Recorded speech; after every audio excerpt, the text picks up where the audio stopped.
Bon, ici, c'est surtout pour montrer que la SNIM est un opérateur intégré, c'est-à-dire qu'elle fait tout pour elle-même. Donc, vous avez au niveau de Zouarat les mines.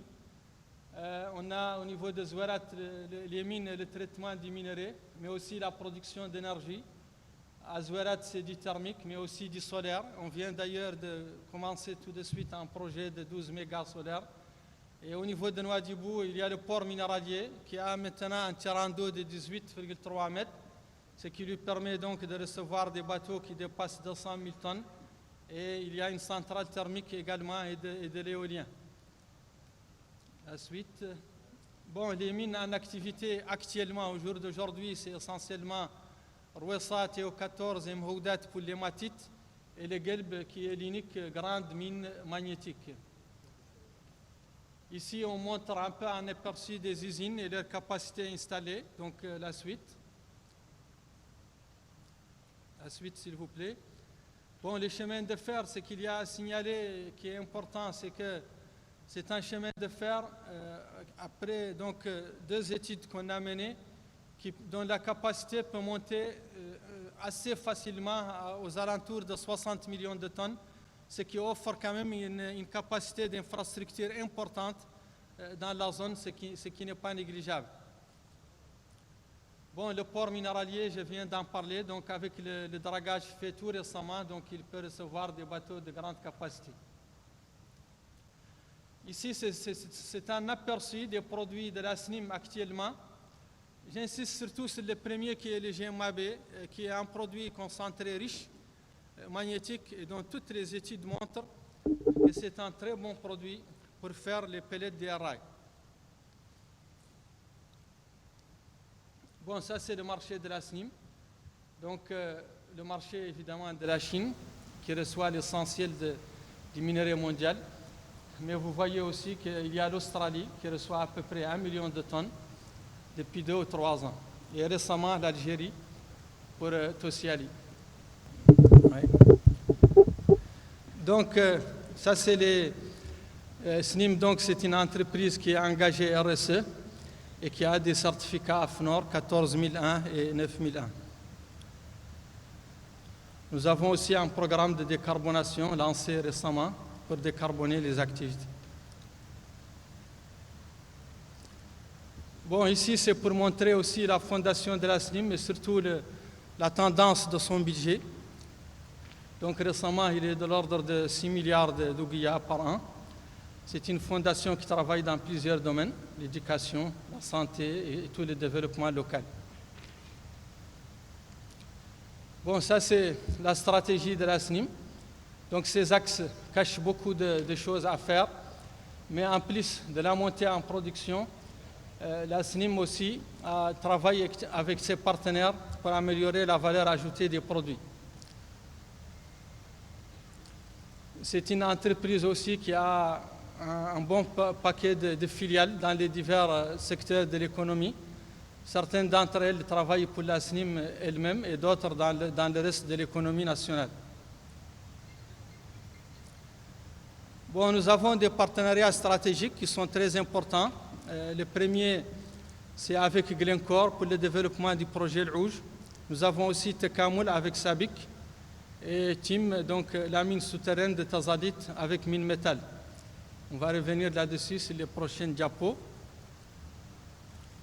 Pour le projet Le Rouge, qui est le plus avancé, ce qu'il faut retenir, c'est que c'est un projet pour avoir 11,3 millions de tonnes de minerais concentrés riches, à part égale entre SNIM et Glencore, mais son avancement, c'est surtout le fait que l'ingénierie de détail est achevée.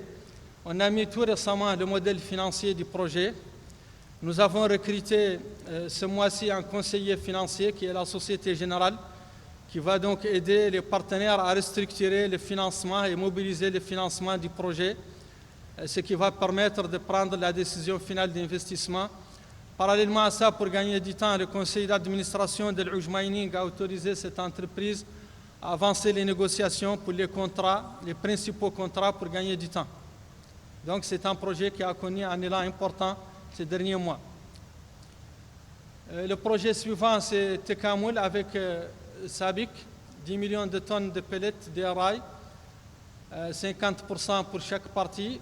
Ce projet a été aussi relancé récemment avec une nouvelle équipe de part et d'autre au niveau de la SNIM et de SABIC, et donc une nouvelle énergie pour développer. Et donc on a senti un meilleur engagement des partenaires pour aller plus vite.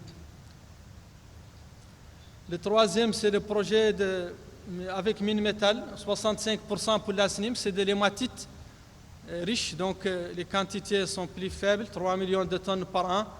On a aussi mis à jour récemment le modèle financier avec le partenaire et on se prépare pour relancer le projet de nouveau. Bon, ici on va dire un mot des ressources puisque je pense que c'est le plus important. Le nord de la Mauritanie regorge de ressources de minerais de toutes sortes. Il y a l'hématite naturellement riche, il y a l'hématite enrichissable, les BHQ en quantité illimitée, mais c'est plus difficile à enrichir. Mais j'insiste surtout sur la magnétite, puisque son enrichissement est techniquement maîtrisé depuis très longtemps par la SNIM. Et les réserves sont aussi illimitées, elles se comptabilisent en milliards de tonnes. Les gros partenariats que j'ai cités tout à l'heure sont sur la base de la magnétite. Et déjà, les permis de la SNIM couvrent une partie très importante de ces réserves que je viens de citer. Ici, ça donne une idée au niveau des Guelbes Nord, où il y a donc ouest aussi, où il y a plus de 9 milliards de ressources de magnétiques. Et il y a aussi des matites au niveau des Guelbes Est et au niveau de l'Acadia. Moi, j'insiste toujours sur la magnétite, puisque c'est là où beaucoup de choses peuvent être faites dans l'avenir proche avec l'élan que connaît l'énergie. Quand on dépasse les ressources de la SNIM vers ceux des partenariats, vous avez EMC, donc l'Ouj Mining Company, où les ressources dans les Guelbes de l'Ouj est environ, ces chiffres à plus de 4 milliards de tonnes. Tekamoul aussi, où les ressources aussi sont de l'ordre de plus de 2 milliards de tonnes, ce qui est gigantesque également. Et il y a évidemment d'autres ressources, comme par exemple les projets comme ASCAF, par exemple, pour Glencore, le Bzainiya, où il y a aussi beaucoup de ressources de minerais. Tout ça pour dire que dans le nord du pays, il y a énormément de ressources infinies qui permettent de faire énormément de choses si les investissements sont là et les solutions d'énergie et d'eau sont développées. Ici, c'est pour montrer les perspectives prometteuses en termes de demande, aussi bien pour l'acier que pour les cybornes du minerai de fer dans les futurs. Ça montre aussi que la demande continue à être forte, ce qui encourage le développement de nouveaux projets. Bon, maintenant, quelles sont les opportunités d'investissement après tout ce qu'on vient de citer? Je pense que parmi les possibilités, il y a le développement de nouveaux projets miniers, essentiellement au niveau de l'enrichissement magnétique, qui est techniquement maîtrisé. Il y a la valorisation des minerais pour aller vers une meilleure valeur ajoutée par la pelletisation ou encore mieux par la production d'acier à base de DRI quand l'énergie devient bon marché. Il y a le potentiel éolien et solaire important, je ne reviens pas là-dessus, toute la journée tout le monde a parlé de l'énergie. Et donc il y a aussi des discussions pour l'eau, aussi bien des études pour les pipelines que récemment une étude pour l'eau souterraine profonde avec des cabinets américains. Donc tout ça, ça donne de l'espoir pour soutenir les nouvelles opportunités d'investissement dans la région. Bon, suivant. Bon, je pense qu'on en a parlé beaucoup, le gaz naturel et l'hydrogène vert, donc je ne reviens pas là-dessus. Ça soutient le développement de toutes les opportunités d'investissement qu'on vient de citer. Donc en résumé, si on veut résumer, on peut dire que les ressources sont illimitées en minerais de fer. Il y a déjà la présence d'un partenaire expérimenté et ouvert au partenariat, donc qui est la SNIM. Il y a l'existence d'infrastructures logistiques flexibles et extensibles. Nous venons de les voir, c'est un peu le grand problème des gros investissements dans les minerais, dans des zones reculées. Ce sont généralement les infrastructures. Il y a beaucoup de perspectives en énergie, aussi bien le gaz que l'hydrogène vert et la position géographique du pays. Tous ces atouts à la fois font qu'il y a énormément d'opportunités d'investissement.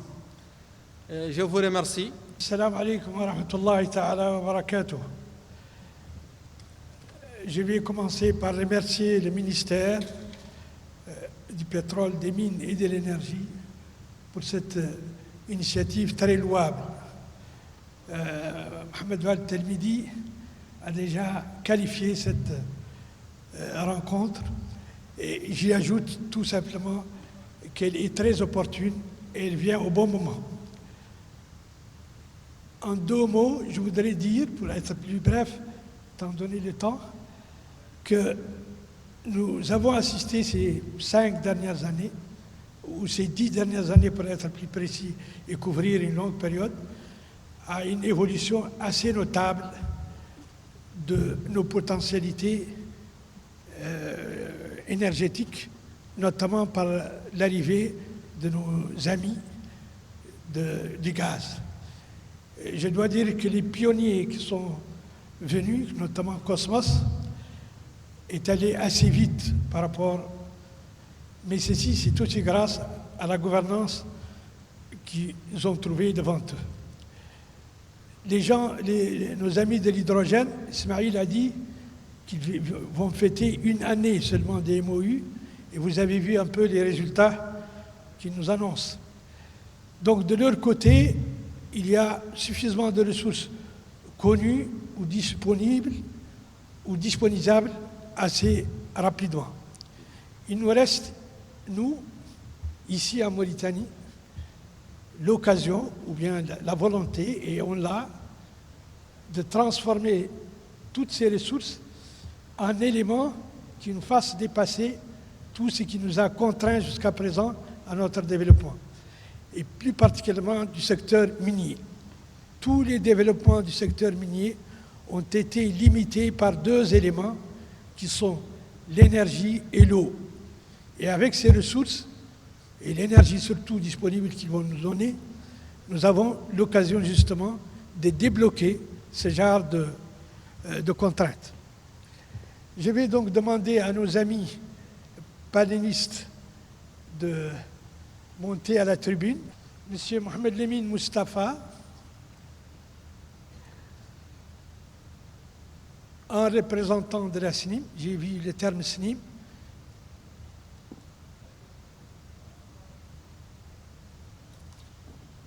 c'est notre ami Hadi, un représentant d'ArcelorMittal,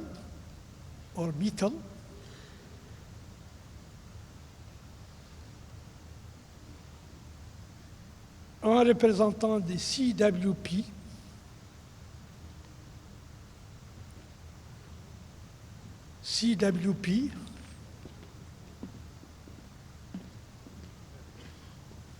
oh, c'est Andreas.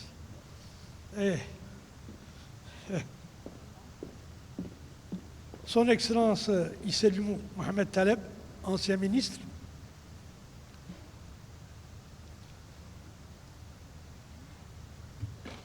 The last on the list, Mohamed Salik Oulhayi, ancien administrateur, directeur général de la SNIM.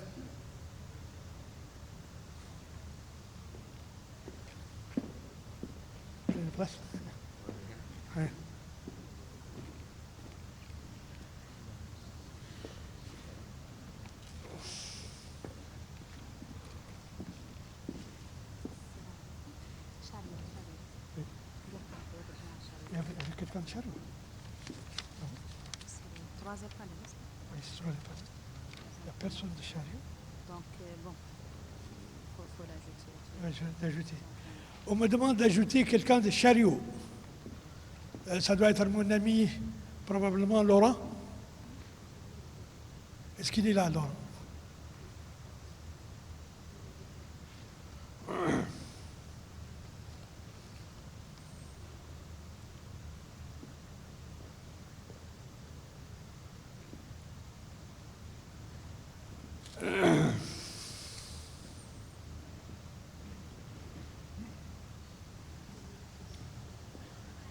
Chariot, donc, on peut passer.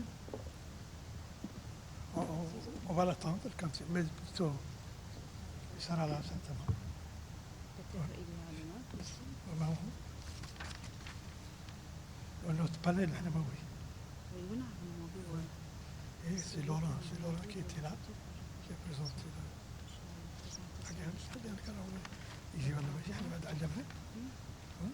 Attends, je vais présentation chariot, panel 2, n'est-ce pas? Panel 3. Voilà.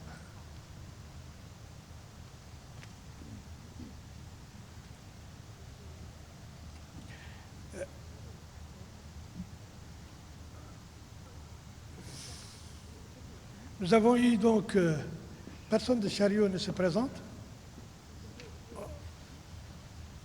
Il est donc invité à venir au moment où il serait là. Nous avons eu cette excellente présentation de l'administrateur directeur général de la SNIM, M. Mohamed Val Telmidi. Et dans sa conclusion, il a souligné les éléments d'investissement qui sont essentiellement la présence d'une ressource illimitée, un partenaire expérimenté qui est la SNIM est donc ouvert au partenariat, et la volonté bien sûr du pays à développer tout cela. Je vais commencer donc par poser la première question à notre ami Mustafa, Mohamed Lemi Mustafa, pour nous expliquer quel est ce cadre justement qu'ils offrent à ces investissements dans le domaine minier.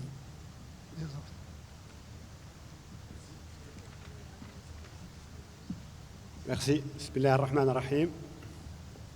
Je tiens tout d'abord à remercier M. l'ADG de la SNIM à la clarté de la présentation et surtout du fait qu'il a cerné le potentiel du fer dans la région du Tiris.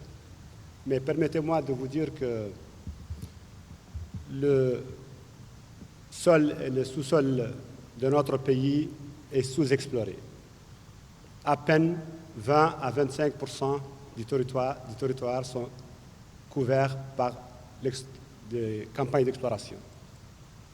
Et malgré cette situation, nous disposons des ressources naturelles considérables, notamment minières, gazières et un potentiel en énergie solaire et éolienne. Et pour répondre aux défis du changement climatique et accompagner la transition énergétique et promouvoir l'investissement dans les secteurs miniers, notre département a pris l'initiative de mettre en place pour la première fois une stratégie minière nationale afin de répondre et d'avoir une vision à moyen et à long terme pour une meilleure gestion de nos ressources. Cette stratégie permettra d'améliorer davantage l'attractivité de notre secteur minier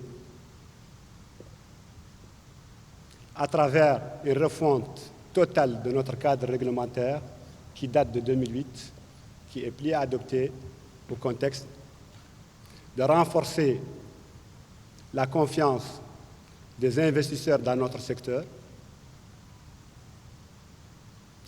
Elle permettra également d'intégrer le secteur minier dans l'économie nationale à travers notre politique qui est en cours d'être mise en place en matière de contenu local.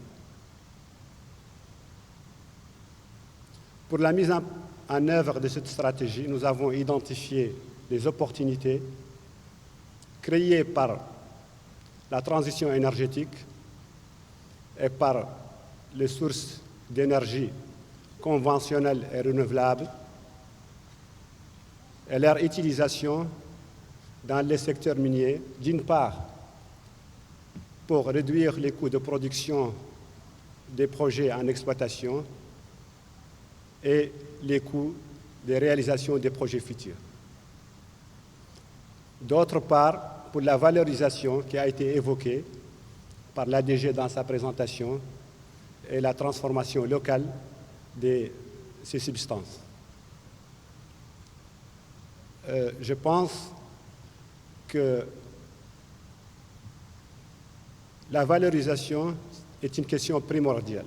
Pour la simple raison, le fait que la DG il a mis en évidence les ressources qui sont dans la région de Tiris, mais notre pays a plus de 6 milliards de réserves en fer et le deuxième producteur en Afrique.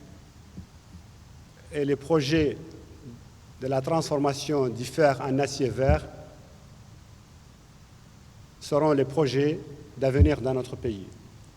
C'est pour cela que notre département est déterminé à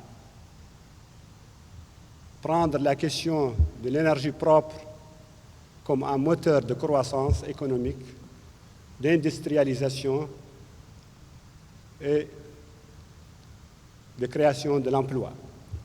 Et je tiens à vous remercier, Monsieur le modérateur.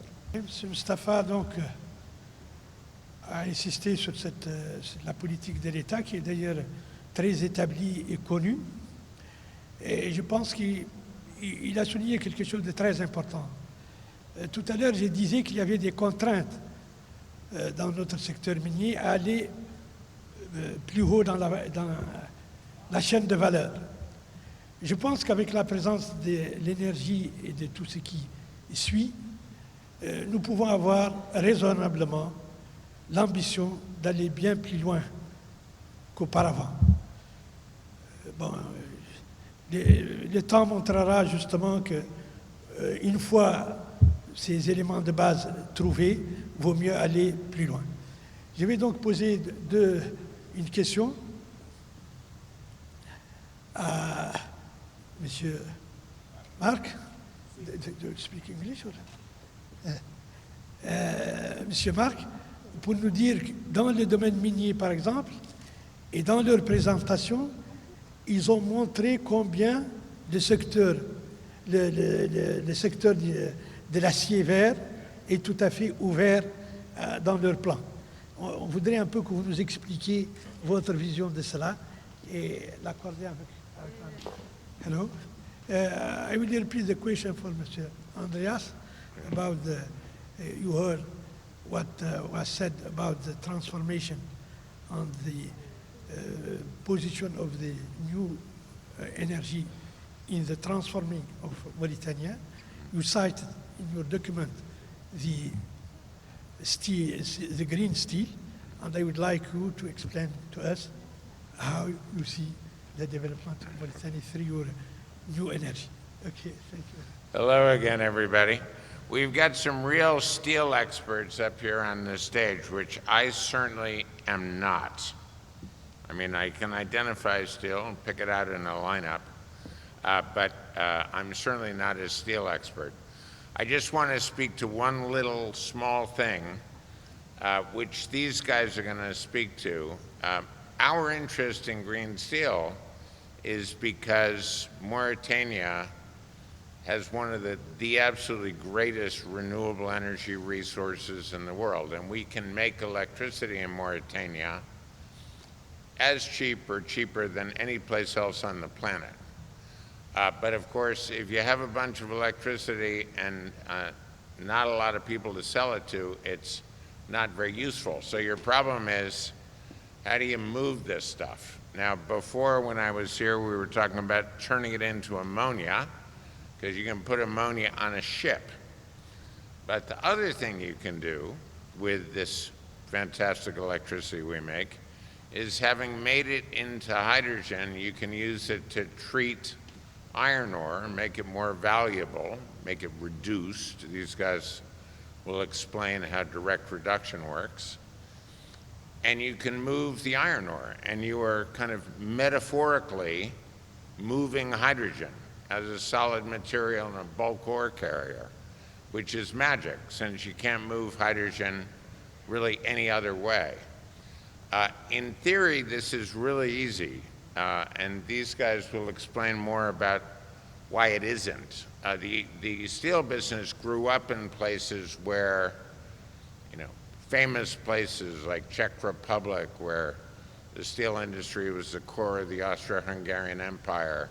In the news today, you see, a war being fought in Donbass, which is another place where iron ore and coke coal, which turned into metallurgical coke, coexisted. And the steelmaking process always assumed those two things would be in the same place because that was the only economically efficient way to do it. What we're talking about here in Mauritania, which is treating iron ore before you put it on a boat, is a completely radical way to do things. And even though it's technologically very feasible, the entire world steel industry isn't set up yet to receive large amounts of pre-treated ore. So there's going to be a real revolution in the steel industry, which these guys can tell you more about. We hope to be part of it by being a hydrogen supplier for this first stage of the value upgrading, which will happen here in Mauritania. Over to you guys.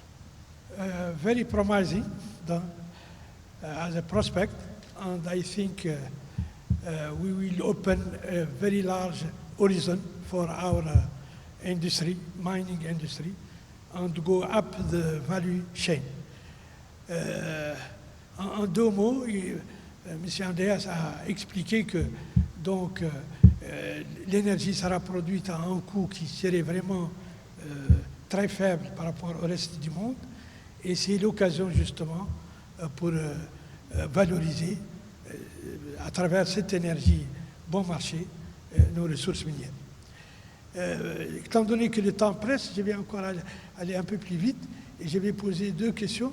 La première à Monsieur le ministre, M. Selmou, c'est d'un point de vue de l'économiste, comment il voit justement ce développement du secteur minier si on le compare avec la disponibilité de ces énergies très prometteuses que vient d'expliquer le PDG de CWP.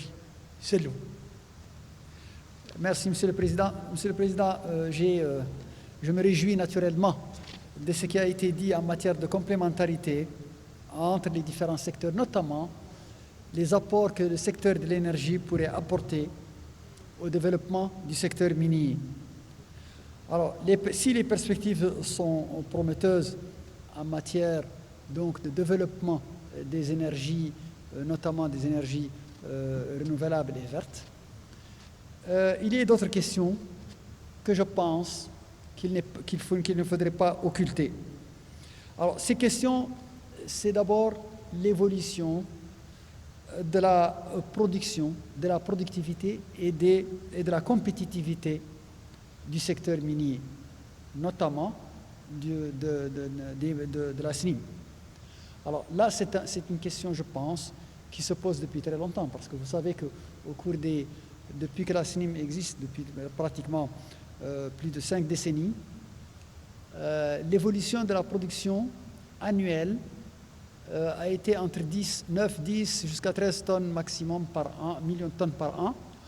Or ça, c'est une évolution jusqu'ici très faible et très liée aux aléas de la conjoncture, notamment sa rentabilité dépend essentiellement de l'évolution des prix du minerai de fer. Ça, c'est une contrainte majeure. La deuxième contrainte, c'est que d'année en année, on a une concentration de la clientèle. C'est-à-dire qu'en réalité, aujourd'hui, le chiffre d'affaires de la SNIM est depuis quelques années principalement réalisé avec un seul client, un seul acheteur, la Chine. Et cela impose une diversification. Alors, qu'en est-il? Est-ce que finalement le secteur minier, et en particulier le secteur du minerai de fer, qui est le plus important, se diversifie? L'autre question qui peut se poser devant ces perspectives prometteuses, que j'espère se réaliseront, il y a quand même des risques technologiques. Alors, qu'en est-il? Est-ce que la SNIM, en réalité, a mis dans ces perspectives qu'est-ce qui va se passer? Est-ce que la demande mondiale de ce type de produit va évoluer et comment est-ce que les technologies vont-elles évoluer pour assurer une pérennité, une amélioration de la position commerciale et de la rentabilité de la SNIM?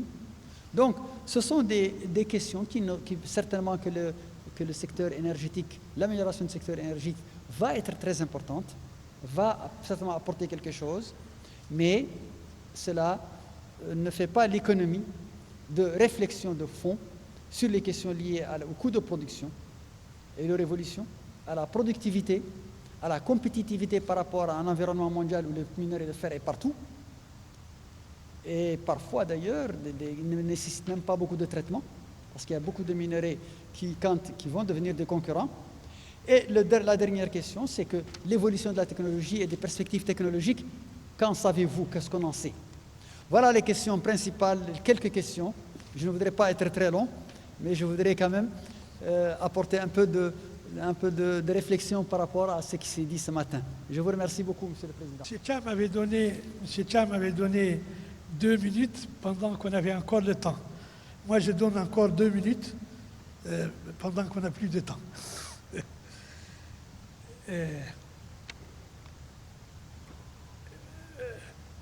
Moi, je vous...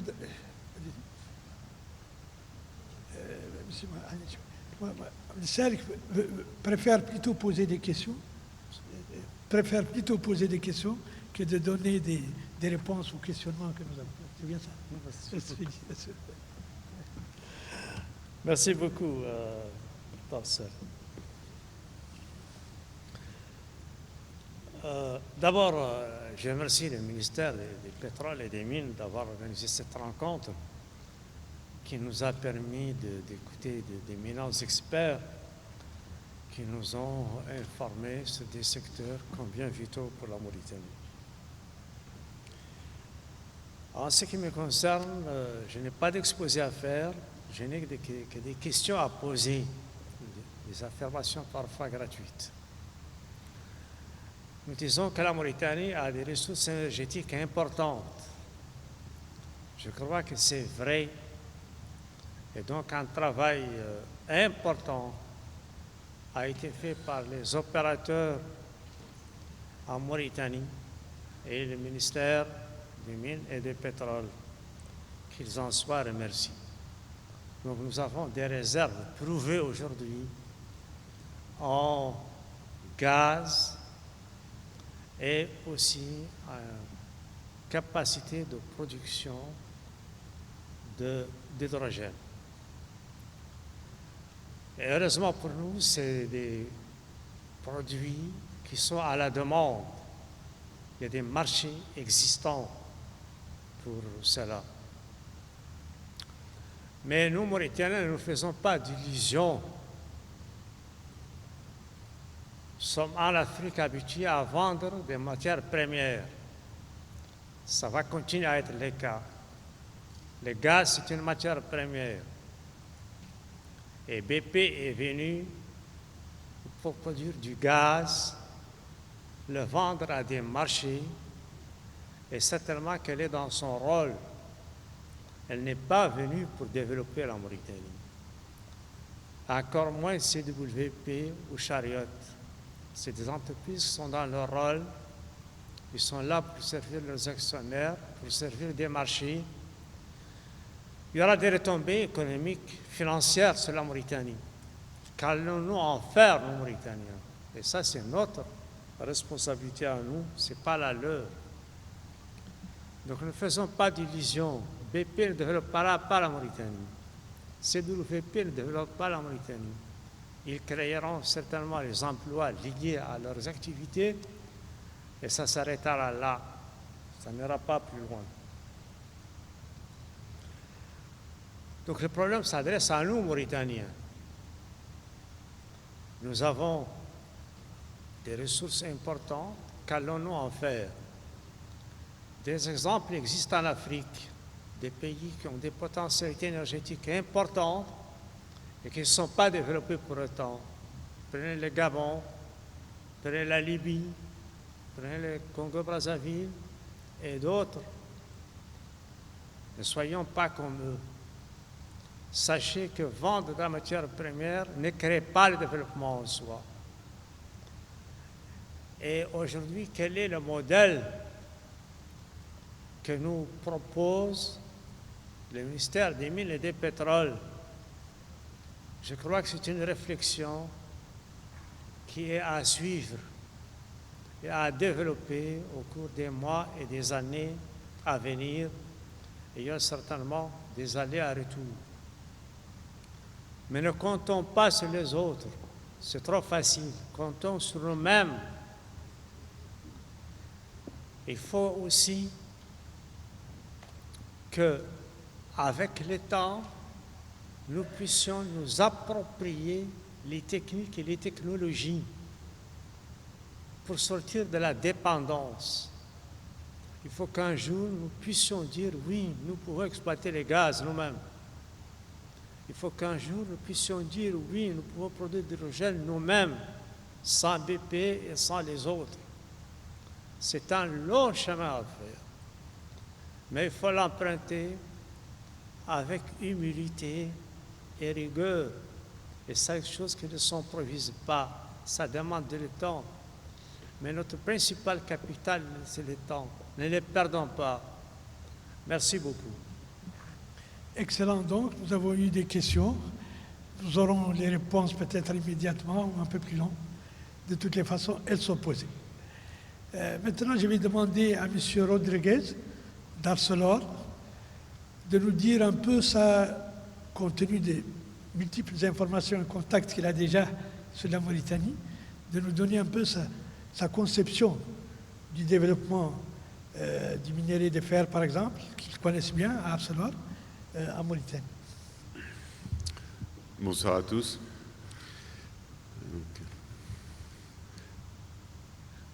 Le premier point que je voudrais partager avec vous ce soir, c'est que tous les changements majeurs auxquels on fait face, changement climatique, changement géopolitique, la crise de l'énergie, sont autant d'opportunités. Et ce que j'ai vu aujourd'hui, de façon très impressionnante, c'est que la Mauritanie non seulement veut saisir ces opportunités, mais développe une ambition très très forte sur la partie pétrole et gazière, sur la partie d'énergie renouvelable, sur l'hydrogène, et bien entendu sur les mines. Et que cette ambition, elle est déjà en route et elle est annonciatrice de beaucoup de réussites.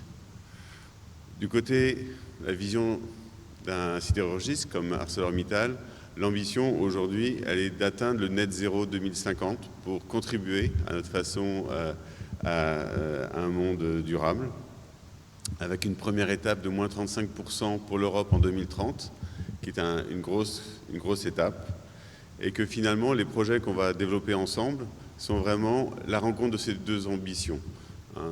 Pouvoir à la fois profiter et développer toutes ces opportunités et aussi pouvoir transformer le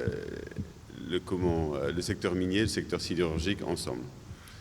Et donc, de ce point de vue-là, un des vrais défis, c'est de passer à une façon de faire de l'acier. Ça fait 2000 ans qu'on fait de l'acier. Ça fait 2000 ans qu'on améliore petit à petit les process. Donc, ce sont de beaux procédés. Et on va passer assez vite d'un monde dans lequel on travaille avec des hauts fourneaux, où on utilisait des fines, du minerai fin, enrichi, comme la SNIM sait en produire aujourd'hui. On va passer à un monde où on va produire plus d'acier à partir de la réduction directe, qui va demander d'autres produits plus élaborés, des boulettes, enfin des pellets, et pour lesquels on va produire un métal qui n'est pas encore de l'acier, qui est du DRI, et qui va être vraiment un nouveau produit, un produit qui existe déjà, mais un nouveau produit au niveau de la taille, qui va pouvoir se développer dans les années à venir. Et pour ça, non seulement il va falloir se transformer de producteurs de minerais fins, de fines, en producteurs de pellets et producteurs de DRI. C'est un vrai enjeu pour tous les mineurs et pour la SNIM aussi aujourd'hui.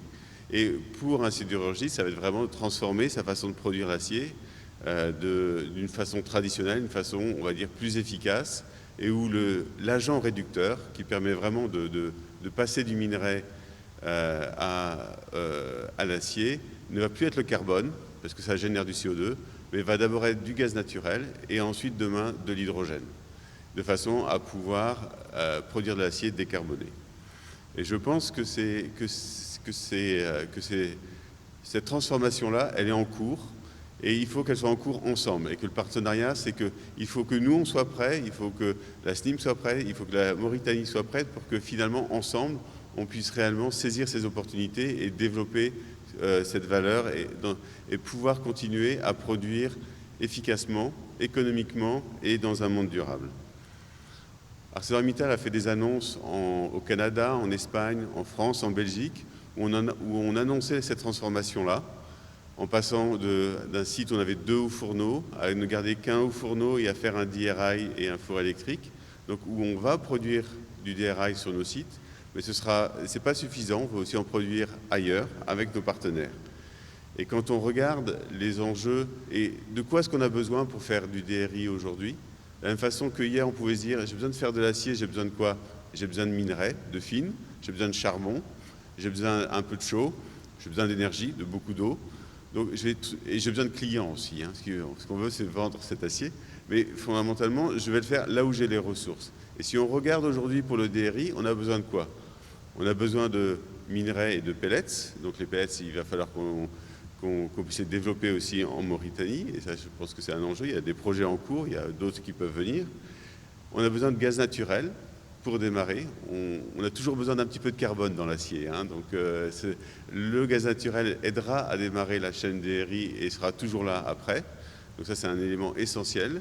On aura besoin d'hydrogène vert parce que on veut faire vraiment des pellets et du DRI décarboné. Donc pour ça, ce sera faisable qu'avec de l'hydrogène vert.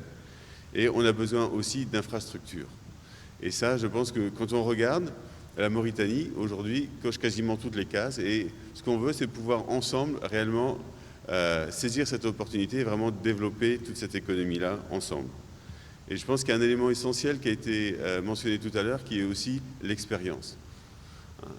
Il y a une longue tradition de mineurs, une longue tradition qui va nous permettre ensemble de construire la bonne solution pour aller plus loin dans la chaîne de valeur. Et ensemble, on pourra avoir cette ambition commune. À partir de 2 ambitions séparées, notre partenariat sera vraiment une ambition commune pour pouvoir réellement développer cette économie du Green DRI, de façon à ce qu'on puisse effectivement ensuite l'exporter pour pouvoir valoriser encore mieux toutes les ressources naturelles et pouvoir continuer à développer l'industrie mauritanienne ensemble. Donc en 2 mots, on nous annonce donc un acier décarbonisé, un acier vert, et nous sommes preneurs. Je pense que c'est une solution d'avenir qui s'ouvre à nous. Nous avons pratiquement tous les éléments pour faire de l'acier vert dans ce pays et même, je dirais, être un des premiers producteurs de minerais d'acier vert dans le monde. Nous pouvons le présenter sur le marché, j'ai dit bien, dans 10 ans. Pour conclure, je crois, nous devons reprendre donc le chemin. Ça a commencé par un exposé très instructif de l'administrateur directeur général de la SNIM et nous demandons à son directeur de développement de nous éclairer sur les possibilités justement d'investissement et d'accord sur ce domaine. السلام عليكم ورحمة الله تعالى وبركاته. Donc, شكرا جزيلا على إتاحة الفرصة. Donc, je vais commencer par rappeler les conclusions de l'exposé de M. l'administrateur directeur général. Donc, ressources illimitées, présence d'un partenaire expérimenté et ouvert, des infrastructures existantes, extensibles et flexibles, et donc des nouvelles perspectives, notamment le gaz et l'hydrogène vert, position géographique de la Mauritanie, et je rajouterai visiblement que la volonté de l'État à accompagner les sociétés et les investisseurs dans le domaine.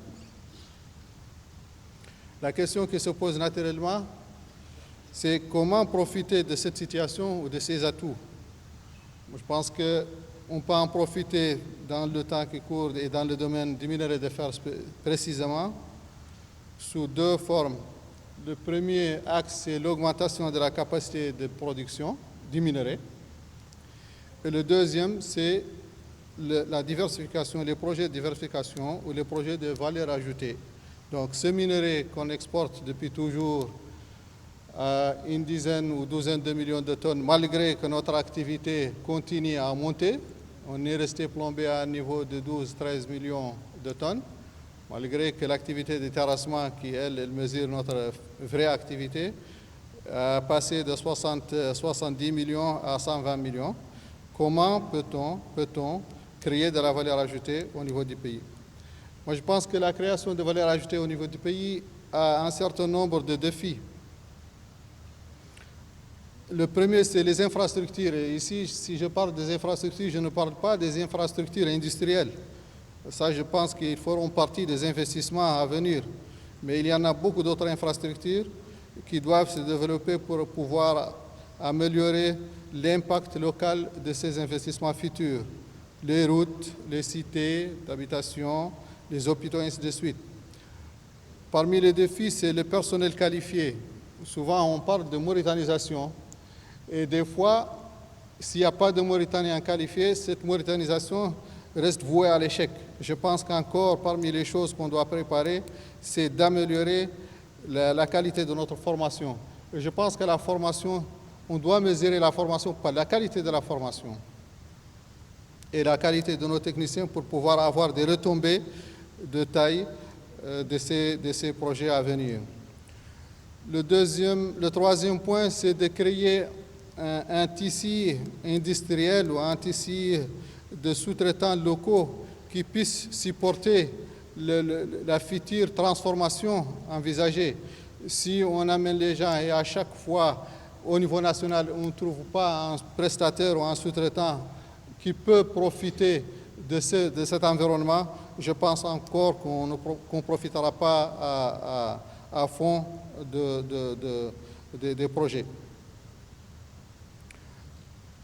C'est sûr aussi que les capitaux sont lâches. Et là, je pense qu'on doit faire attention encore plus à l'aspect sécurité, à la sécurité de façon générale, la sécurité du pays. Je pense aussi qu'on doit, pour réussir nos projets à venir, on doit les planifier dans le temps. Aujourd'hui, on doit aller vers une planification macro. Il y a le gaz qui est fin 2023, les énergies, l'hydrogène vert et je pense que ça c'est quelque chose. On doit un peu avoir un calendrier macro pour essayer d'harmoniser l'ensemble de nos projets à venir pour essayer encore de les réussir. Je ne parle pas de comment utiliser les revenus des futurs projets, ça c'est une question, je suis sûr que l'État a déjà fait une bonne planification pour en profiter. Je termine par dire le mot qui a été exprimé par le directeur général de la mine, que nos sous-sols sont riches, mais ils sont toujours sous-exploités. Je pense que c'est une vérité, on doit tout faire pour essayer d'en profiter encore davantage. Merci beaucoup. Voilà donc une bonne image de nos possibilités, une big picture. Nous sommes arrivés à la fin de nos débats. Je réitère personnellement mes remerciements au ministère pour m'avoir donné l'occasion d'être médiateur de ce panel honorable, très honorable pour moi. Et donc, surtout les organisateurs qui ont fait tous les efforts pour que ça réussisse. Je vous remercie personnellement et merci infiniment.